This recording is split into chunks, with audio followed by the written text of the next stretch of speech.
Today let's talk about email. So our school district uses Google, right? We use all the Google products. So our email is provided by Gmail. And there are a couple different ways to get to our Gmail. First, you can click on Gmail right there, right? On the Google search page, if you have signed in with your school account, it legit says Gmail. You can click on it and it will take you to there. Another way is you can click on the waffle or an array. These are your Google apps. If you click on this, there's a lot of Google apps, right? You have your Drive where you organize everything, Google Classroom, Docs, Sheets. Gmail is right here. You can click on that and it will take you straight there. You can always Google it, right? We can type in Gmail right here, click it, find the very first one, click on that, and it will take us to Gmail. We can type gmail.google.com, and this works with anything that you want to use by Google. So if you want to get into Google Docs and you don't have the little array, you can type docs, docs, .google.com. It works for Meet. It works for all of the Google products. So we could do this, and when I pushed enter, it will take us there. I know on Chromebooks and our Chromeboxes here at school, down in the taskbar, there's an M shortcut. You can click on that for Google Mail. But let's look at the Gmail real quick. So this is my student account. These are all from Google Classroom. These are all of the new emails that I have, except for this one. This one is a different color. See, there's like a grayish background, like a darker background, and the font is not as bold or not as dark. I have opened this one and read it, and that's what happens when you do that, right? When you open one up and then you go back to your inbox, it changes. So you can visually see, oh yeah, I already opened that one up and I've read that one already. If we start on the left side,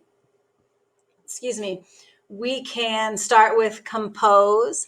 The definition to compose is to write or create. Usually we think of that when it comes to music, right? There's composers, they compose music.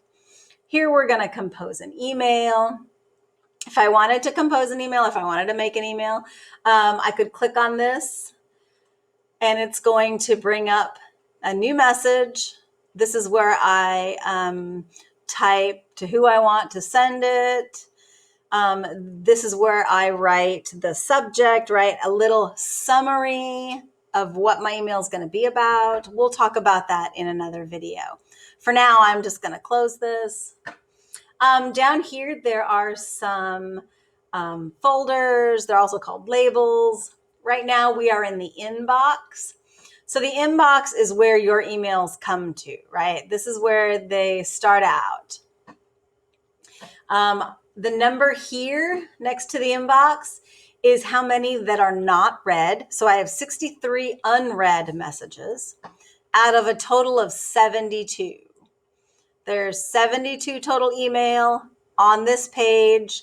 Emails 1 through 50 newest are on this page. If I wanted to go to the older ones, I could click this arrow. It's going to send me to another page. These are all older emails. You can see by the date at which I got them. I'm going to go back to the newest. Starred. You'll notice that each of these emails has a star next to it. This is if you want to remember or find an email that's really important a little easier. You can click the star and it'll turn yellow. And then say a couple days later, you know you had an email, but you couldn't remember when it was sent or, exactly who sent it. You can click on this word right here, the starred, and it's going to get rid of all of the rest of the emails except the ones with the stars on them. So that's a really convenient, easy way to find really important messages. Let's go back to our inbox. Sent, this is the sent folder, the sent label. Anytime you send an email, it will go here. You can always open it up, read it again, look at the information. Next is drafts. So if you start an email and you don't send it and it closes, then it's going to go to your drafts. So for example, maybe I start an email when it's lunchtime, right? When I have a couple of minutes. But then I need to start class in the afternoon. So I just close it. After school, I can go to my drafts. I can click on it and it will open it up. And then I can finish sending this email. Really great thing about Google products is they auto save a ton. So Google auto saves this here in your draft label. They will stay here until you delete them, right? These aren't going to go away until I decide when they need to be deleted. If I click on more, there's all kinds of stuff, right? I'm only going to go over a few of these. Important. Sometimes Google will look at all of the emails that have been coming into your inbox, and their algorithm will decide, oh, you get an email from this person a lot. We're going to mark that as important. So it's going to have, I don't have any right now, but it will have a little arrow that's yellow, kind of like the star, but an arrow. And that just lets you know visually that you have an important email. All mail is just what it said. It's all mail. Your new, unread, your drafts, your already read. Spam.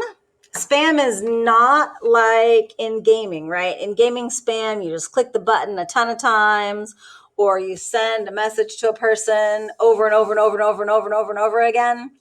It's different with email, okay? So spam is normally ads, like advertisements.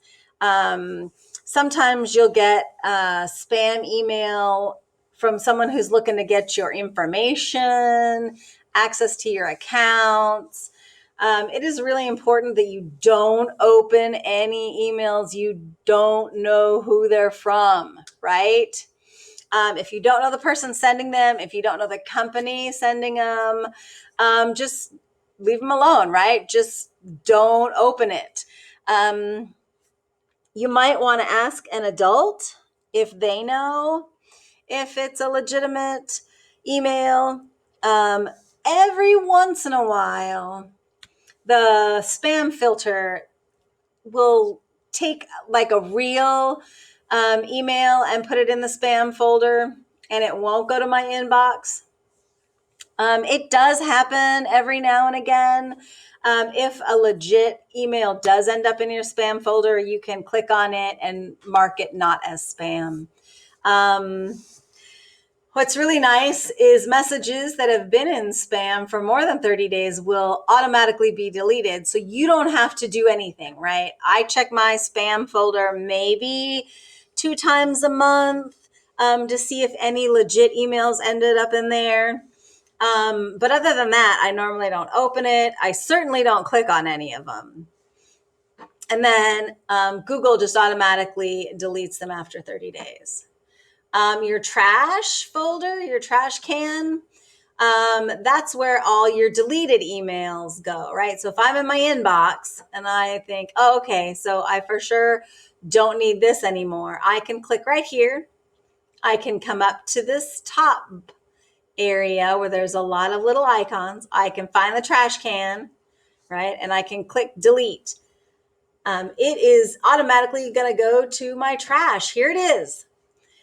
Another really nice thing is sometimes emails get accidentally deleted. Well, they're not gone forever. If you catch it before 30 days is up, you can click on it you can move it to your inbox, and then it will show back up here. There it is, in your inbox. So don't worry if you accidentally delete something, throw something away. You can always come to the trash, click on it, and then you have different options. Again, messages that have been in the trash more than 30 days will automatically be deleted. I normally don't delete any of these. I let Google do it because every once in a while I'll think, oh, I shouldn't have deleted that email. Let me go back and find it. And I know that I can go to my trash as long as it's been within 30 days. So that's your student Gmail. If you have any questions or anything, you can always email me. At my teacher account, hpar@mhs.org. Or you can always ask me in class. You can give me a call at school. And until I see you again, don't forget to be awesome.